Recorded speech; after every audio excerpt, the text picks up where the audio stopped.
Do you motherfuckers realize we just saw the newest Hatchet movie? Yeah! In my fucking lifetime, I never thought that I would see a Hatchet 4, much less here at the fucking Alamo Draft House. This shit is awesome with the man of the hour, the myth, the legend, fucking Adam Green.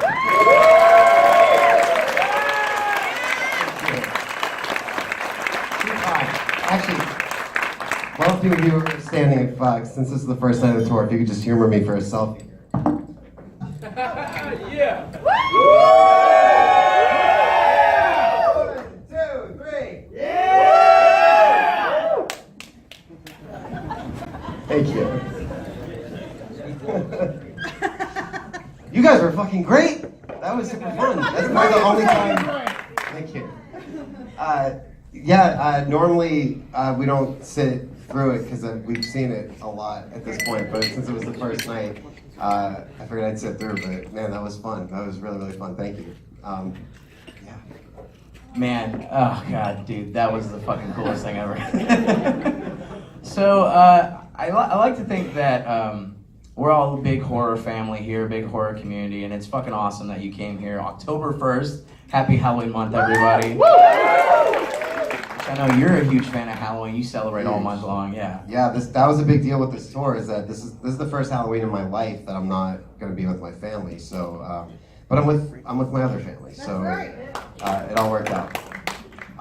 What I was saying before about not spoiling things online, so stuff like that hidden scene at the end that a certain someone is still alive, things like that. If you could avoid saying that online, that would be really cool because you guys were surprised, and hopefully everybody else will be surprised. It just takes one person to be that guy who's like, gotta ruin it, and so far nobody has. And it's been so hard because like we just did Monsterpalooza, which is, if you can ever go, it's a convention in LA, but it's all about effects, and so every effects artist in the business is there, and it's amazing. And we did this panel for Victor Crowley, and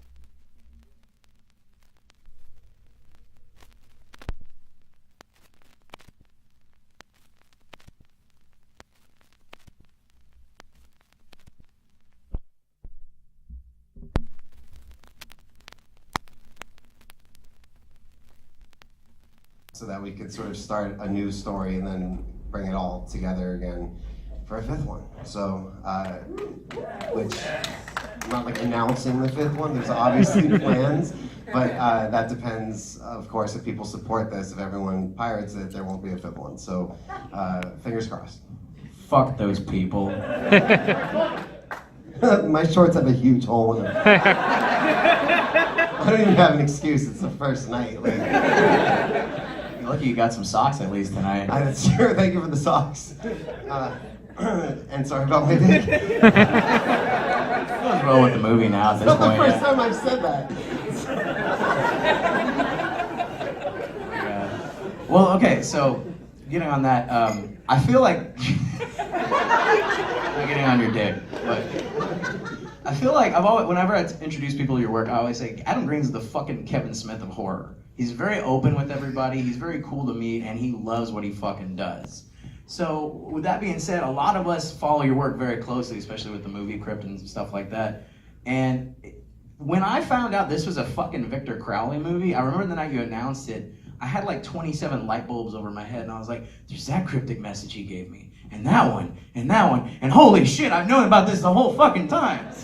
So, and it really does, like, it seems like it goes all the way back to that Masters of Horror dinner you talked about in the movie Crypt, where Robert Englund asked you, like, with Wes gone, you have to continue this. And then, you know, rest in peace, Wes, God love him, and George even, you know, he was a big influence on you for this. George was supposed to be there when we unveiled this. That was all part of my master plan, and so I could, the story that I told you guys at the beginning, so I could do it with him in the room and publicly thank him for what he did, because I wouldn't have made it if he didn't tell me to.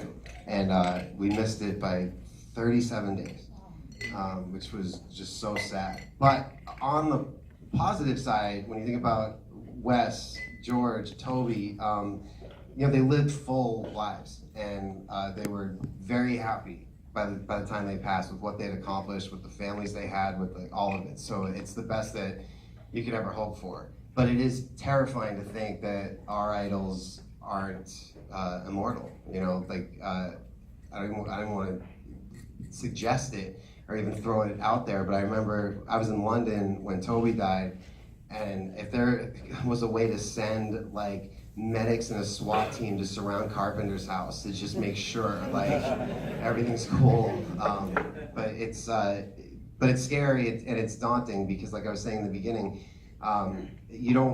you can never imagine or even comprehend that the things that you're doing mean something. I think it should be that way. You should always think that it can be better and it's not good enough. Otherwise, the next project isn't even worth doing. So to the next generation, hopefully there's people in here who are going to be making movies in the next few years, who are working at it right now. Don't be defeatist that the real masters are leaving. There's gonna be more. And all we can do is try. And everything that all of us do does matter. And it's sad that it takes losing titans like that to try to comprehend it, but it does. Every little thing, a short film, a web series, whatever it is that you contribute to this genre, even just supporting it as a fan and going out of your way. I mean, I know there's people here tonight that drove from very far away just to be here, and it matters. It all matters. Yeah, and I know there's a lot of people here that would say you're the fucking next maestro of horror. I would fucking agree. Fuck yeah! You love me, man. I'm trying. I try to do. No, what's the next question? Well, so okay, you obviously said, you know, you're going on with like Hatchet 5, hopefully soon. You got a plan for it. I know you planned the original as a trilogy. Do you have like did you plan out a whole like another trilogy or another anthology even before you sat down to even write this one here? My thing with slasher movies is that when you look back to some of the greatest, especially the ones from the 80s, Halloween and Nightmare on Elm Street and Friday the 13th, they were not intended originally to have sequels, and the sequels happened because they were successful, and it shows. I mean, I don't think anyone, as much as I would fall on the sword for Halloween 3 even, one of my favorite movies ever. Like, you can't shit talk any of those sequels to me. But they were a product of commerce. And so my whole thing with this was to always have a plan ahead of time and to be able to work towards that. And it's little things, but I think it's things that the fans appreciate. Like when you go back and watch the original trilogy, in the first Hatchet, you can already see the 6-foot-long chainsaw established in the shed. Like there were certain things that we knew we were gonna do if we could be so lucky. I mean, the first one, a lot of people don't realize now, the first one, not only did nobody want to make it, the most popular rejection letter was the one that said, this will never get made because it's not a remake, it's not a sequel, and it's not based on a Japanese one, which is what I turned into the fucking tagline on the poster. But that's exactly why we needed it. And if you remember in the 2000s, everything was a remake or found footage or torture porn, and I have nothing against any of it. Like some of my favorite movies are remakes, and I've got Carpenter's The Thing. I don't think there's a person in this room who wouldn't say that movie's fucking amazing. So I'm not against any of it, even the torture porn stuff. It's not my thing, but there's a place for it. When I fell in love with this, it wasn't to watch somebody just scream in pain for 90 minutes or watch women get raped or animals get hurt. Like that's just not fun for me.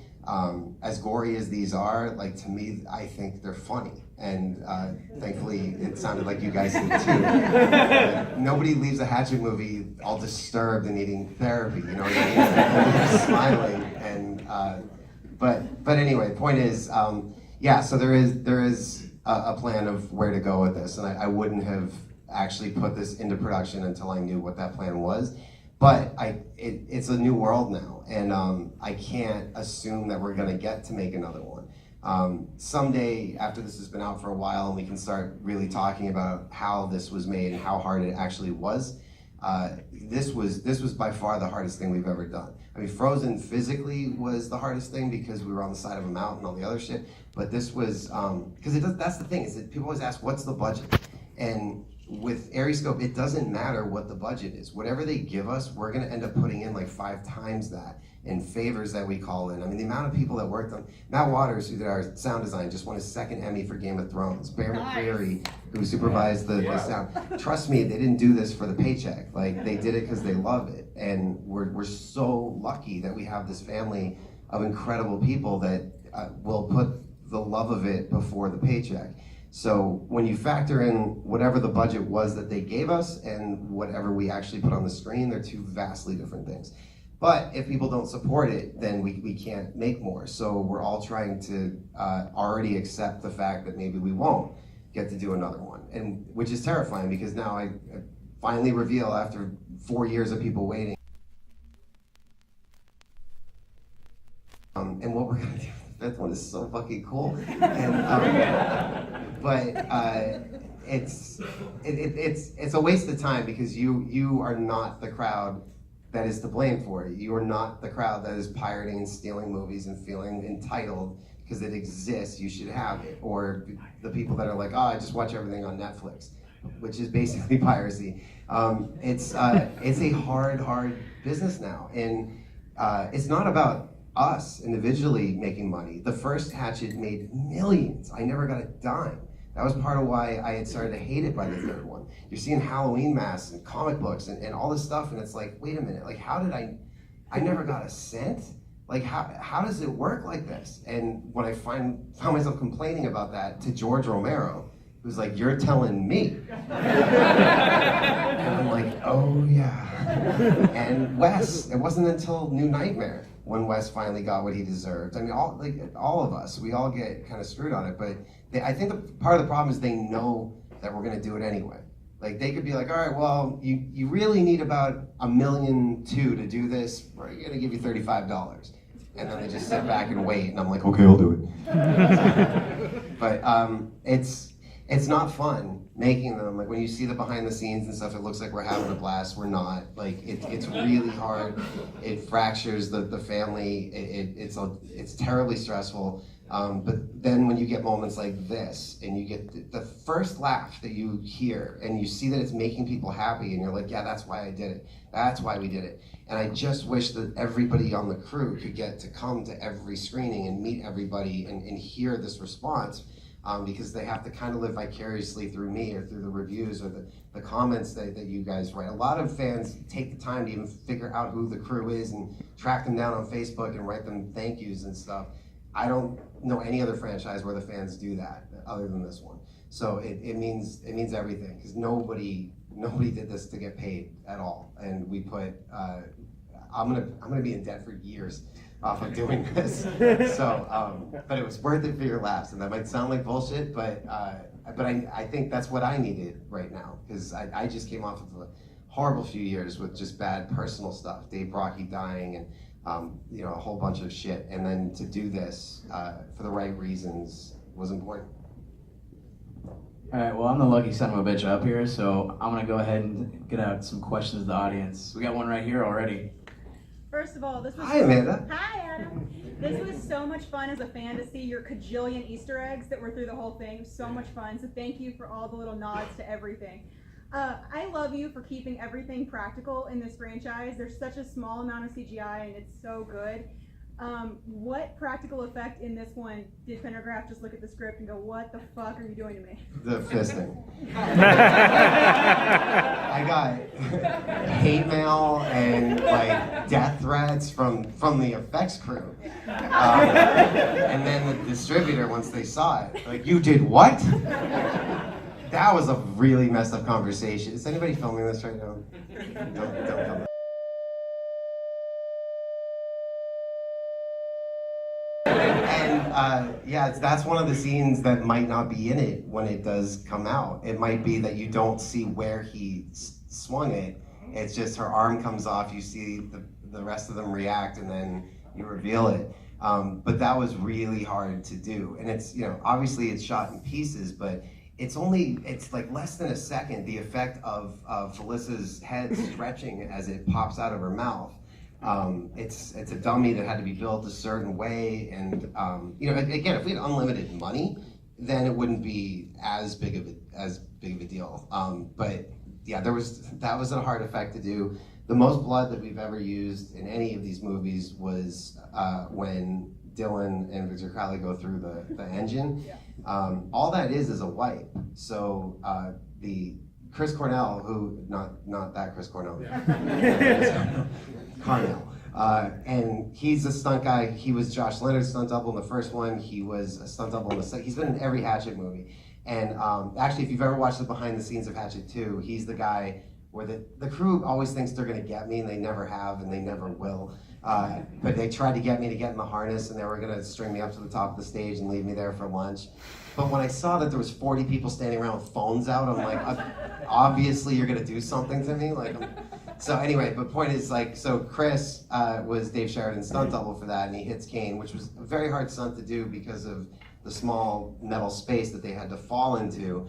And then once we had that move, then we did another move where there was 11 effects people with guac guns and sprayers and giant cannons of blood and guts that they all fired through the other side. And so then you just do a wipe in post, and so it looks like they seamlessly went through it. But things like that where you can make it appear like a oneer, just like Mrs. Primadio in the first movie was spinning around his back and ripping her mouth open. It just makes it more fun that way, but it obviously is a lot harder to do. And I'm glad that you like the Easter eggs. My thing with the Easter eggs, so all of my films, hopefully you've seen most of them, if not all of them, they all exist within the same world.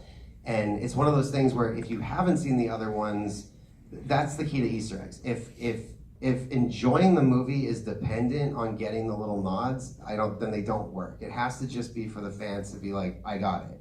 But I know it can be weird sometimes for other audience members because they'll hear people start clapping or laughing and they don't know what the deal is. But even the fact that Laura Ortiz's character Rose, if you go back and watch Hatchet 2, when she was a younger girl, was somebody that Doug Shapiro was trying to get to lift up her shirt for his Bayou Beavers video. So it's little things like that. Because I remember thinking when I was coming up with the characters, whatever happened to that girl? Or my character, the drunk who didn't go on the swamp tour in the first one, was throwing up on the street the next morning in the second one, and then was incarcerated for public drunkenness in the third one. I'm like, this guy would have cleaned up his act and he'd be doing something important and respectable. He'd be a pilot. That's what he would do. So a lot of the crew didn't even know what we were doing at first. The movie was called Arwen's Fancy Dinner when it was the script, and then it was called Arwen's Revenge when we were shooting it because it was just easier to fit on the camera slate. But the first 2 days were on a soundstage for all the interior plane stuff leading up to the crash. The crash, to do that as a oneer, I think there was something like 42 people that each had a specific job to do at a specific time to make that work. And it was incredibly hard. But a lot of them still didn't know it was a Hatchet movie. Aside from Perry Shen, there was nothing about it that said it was a Hatchet movie. I mean, Kane was there, but he was stunt coordinating, and he coordinates everything I do. So then, the first night that he was on set was when we shot the opening scene with Jonah Ray and Kelly Bruman, who those two, fucking hilarious. And when it was time for him to come to set, whenever Victor Crowley's on set, it's silent. No one's allowed to speak. Sometimes we'll even dim the lights, but no one is allowed to talk to the actor that's about to die. And so at first, they kind of laughed. They're like, oh, okay, cool, I get it. But by the time their time comes, they're panicked.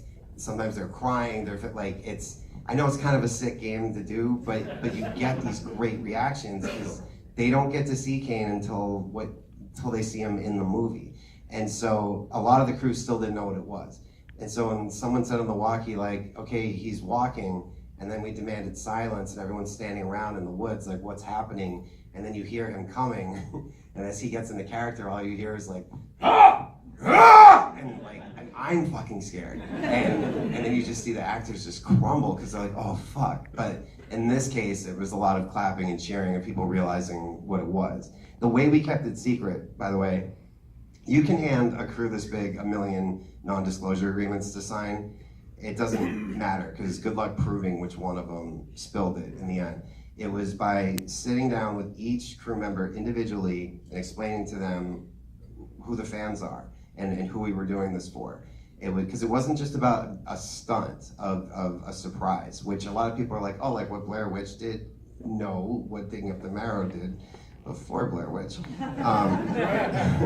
But with that one, we had to keep it a surprise, because if I had said, oh, it's a movie where we play ourselves, but Ray Wise is in it and playing a character, like everyone would be like, this is the dumbest thing ever. So you had to just see it to understand what it was. With this, it was the 10th anniversary, and we just wanted it to be special and not have it ruined. So the fact that you didn't have a year of announcements and news and teaser trailers and posters, and like you just, all of a sudden it's like, oh shit, there's a new Hatchet movie, and now you're seeing it.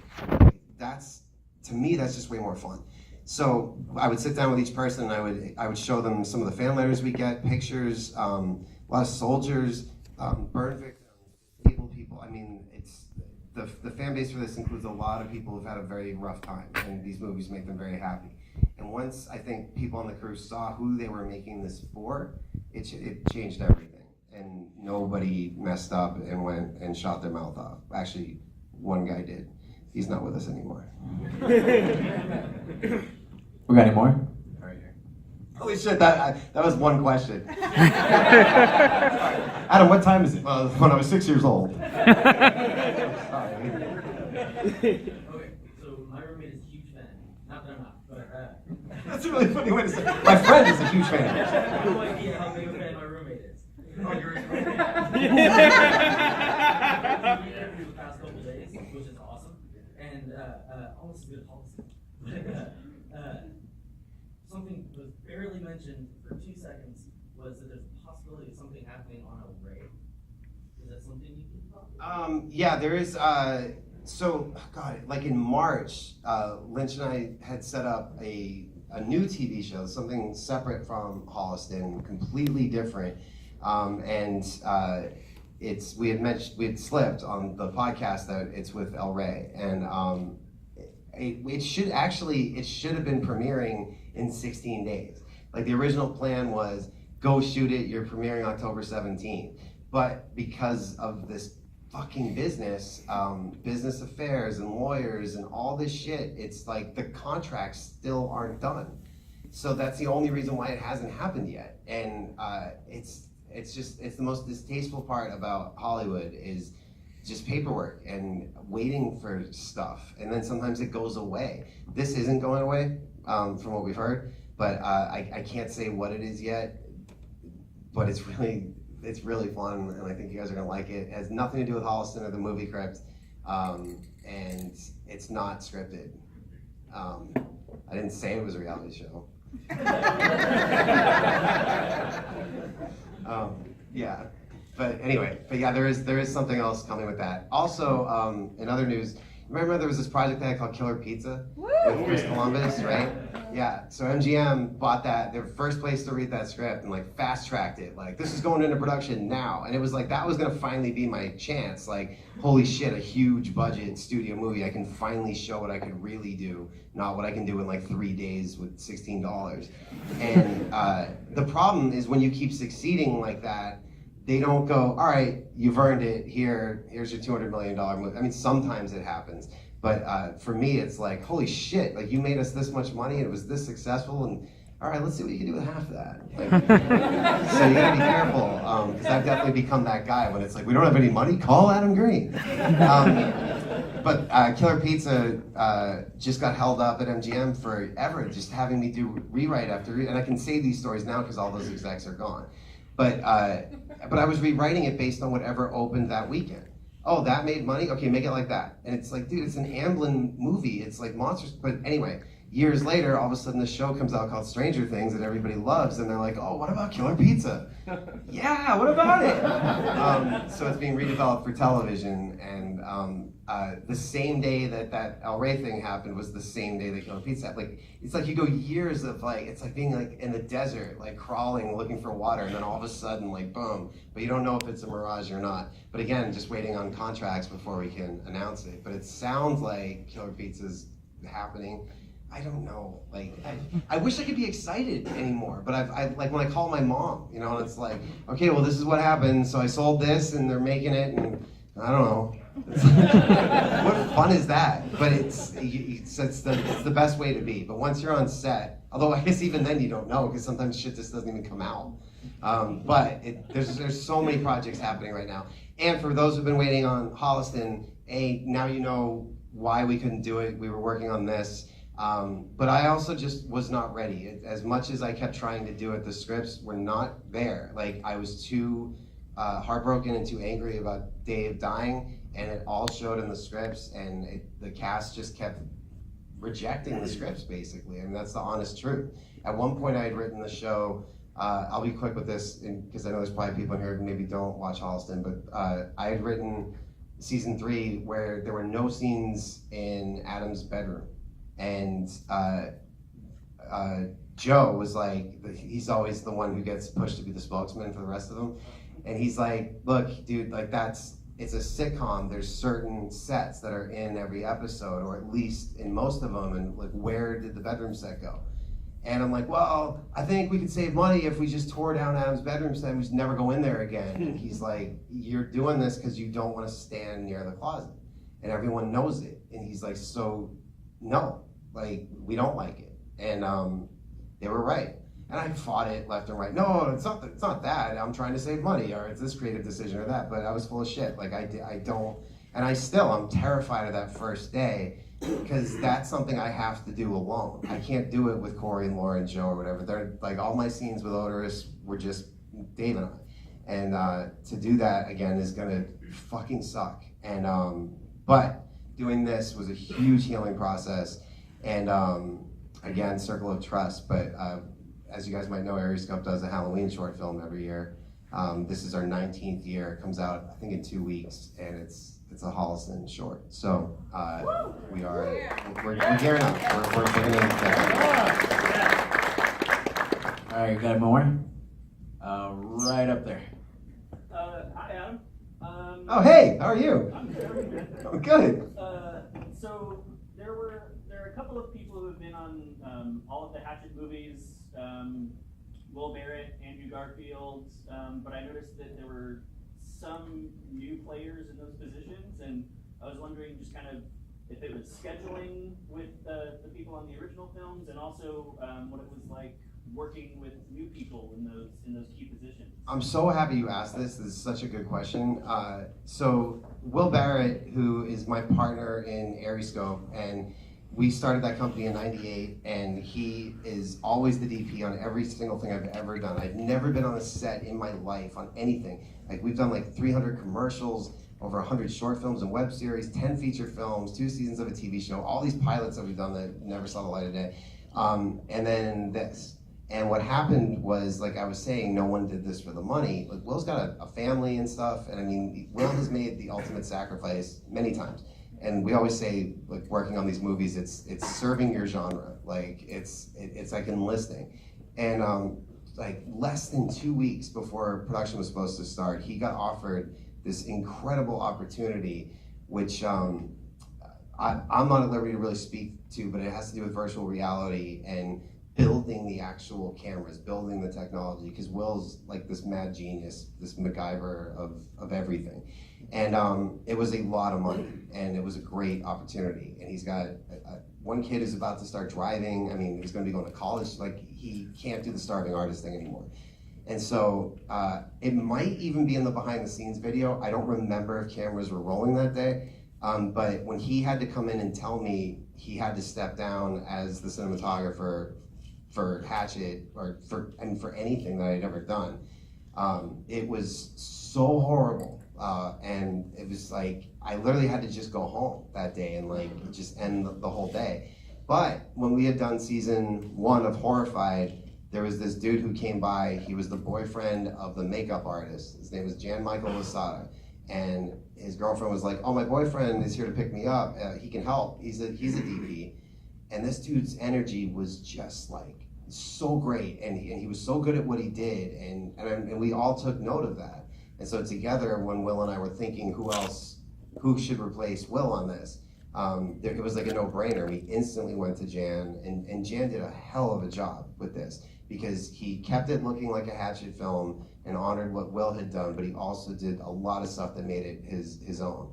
and like same energy, same everything. So it was good. And I think it happened for a reason. I think that it was good to have some new blood. Andy Garfield did the score for Hatchet 1 and 2, but it was actually a guy named Scott Glasgow who did Hatchet 3. And then with this one, Bear was gonna just do the whole thing himself, but he's literally the composer for every TV show now. So he suggested these two guys that have been working with him, and this is my favorite of all the Hatchet scores. I mean, I think that Sam and Jason just did such a good job. New editor on this one, Matt Latham, who brought a whole new energy to it. So I think it helped because we're getting old, I guess. I mean, 42 is not old, but like we've been through this ringer for 12 years now that we've all been working on these movies. And to have some new people who were fans of it, and we're so excited to get the chance to give something to it, it really made a difference. So at the time I was devastated, but now I wouldn't change it for the world. All right, we got time for one more. I saw this guy right here. So I was just wondering if you had the option to remake any of the great horror movies that we all love, which one would you remake? If I could remake... If you could have it and you could do it your own way, your own budget, anything. Oh, God. I love putting you on the spot. I mean, the honest answer would be most of my own stuff. I was just trying to do it better, but with a budget. But oh man, it's okay. Well, there's three answers here, and two of them apparently are already gone, and I can't touch them now. But Something Wicked This Way Comes is one that I've always wanted. Pete's Dragon, which somebody already did, which I haven't seen, but I heard was very good.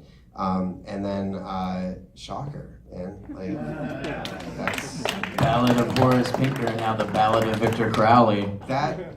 I know we're short on time here, but so the song that you heard at the end is by a band called Igniter. And Igniter is Jason McMaster's band. Jason McMaster, local Texas dude. Dangerous Toys. And Dangerous Toys was the first band that I ever saw live. And as you might have even seen one of the Easter eggs at the end, next to Mary Beth's TV was the clown Jack in the Box. There's only like 200 of those that exist. They were like record store promos, but I got one. Jason doesn't even have one. He reminds me of that often. So anyway, when all the shit hit the fan and Dave had died and I was really fighting for my life, I mean, I was very, very sick and in and out of hospitals. And I heard Dangerous Toys was playing in San Antonio at some small club. And Lynch was like, dude, just get on a plane and go. Like, why not? Just fucking go. And so I did. And that was the first band I had ever seen live when I was 14. And then there I am, seeing them again like 30 years later. And it was just like, okay, this is awesome. And halfway through the show, he's like, how many people used to come see us back in the day? And everyone raises their hand. He's like, who came from somewhere else? And like 5 of us put our hands up. And he kind of stopped and he's like, are you Adam Green? Like, if someone could have hit pause and brought me back to when I was 14 and said, someday that dude is gonna know who you are. And then when you tell all your friends, oh my God, Jason McMaster from Dangerous Toys, they're all gonna go, who? So like a friendship was forged after that. And he's like, I love your stuff. If I could ever write a song for one of your movies, I'd love to. And I'm like, well, it's interesting you say that because Wes passing away is what has brought me back to Hatchet. And you know how you did Demon Bell, the Ballad of Horace Pinker for Shocker. What if we did Hatchet, the Ballad of Victor Crowley is like a sister song to that, and that's what you heard. So we're making a video for that as well, and now I have a record company, so we're putting that out as a single. It's a whole thing. Before we wrap up, so we're gonna move outside in just a few. Please, anybody wants an autograph, a picture, to say anything, that's the whole point in coming. It's not to see the movie, I've seen it, it's to see you, so please come and say hello. But just a note about the merchandise. So we did it a little differently on this tour because everything is custom made. Hopefully you already checked it out online so you know what it is, but from Victor Crowley's skull to the actual prop Hatchet to the doll that you saw in the movie to the book, I Survivor. Joe Netter and I actually wrote the book. So you can read Andrew Young. It's like 250-page book. But everything's being made to work. Like, we went so all out for this, and the stuff is like, it's all handmade by order. So what you'll see out there on the table are the prototypes. You can order stuff if you want. Please don't feel like you have to get anything. But if you want to, you can order it, and each night we send back the orders and the crew starts getting to work on making them. And then there's the tour poster. Now some of that stuff we are going to sell online because there's a ton of people that couldn't come to a tour date because the tour didn't go near them, but it's going to be different. So the stuff that you get on the tour is exclusive and only people who saw the movie on the tour can get it. So anyway, Austin is out there, the stuff is out there so you can see it and he can explain all of it. We had to put a limit on things just because they are so expensive to make. And so, I mean, the Crowley skull takes 4 days each. The hatchet takes 3 days to make. It's the same thing you see used in the movie. And it's all covered in blood and stuff, it's awesome. So anyway, just a word about that. So that's all out there, so you can order stuff if you want, or just come see me, whatever. And of course, I've never charged for an autograph in my life, I never will. So please come say hello. Was there anything else? Yeah, before we go outside, Adam, there's something I want to give you special since we're the first stop in the tour. It's the Halloween season. I know you more or less have discontinued the Steven Tyler congratulations, but as I said before, everyone in this theater is kind of a horror family, and you've definitely given us a lot. There's a lot of people in this theater, I will say, that have been enriched their entire lives because of what you've given to us. So I wanted to give you the Hatchet Army congratulations for everything you've done, for continuing, and for making our lives better every time you keep going. Thank you. Thank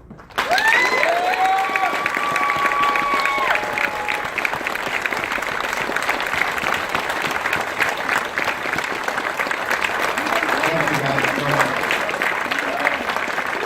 Best first stop on the tour ever. Best screening of the whole tour so far. Okay, so we're gonna run out there, and I hope I get to see each and every single one of you. Thank you, guys.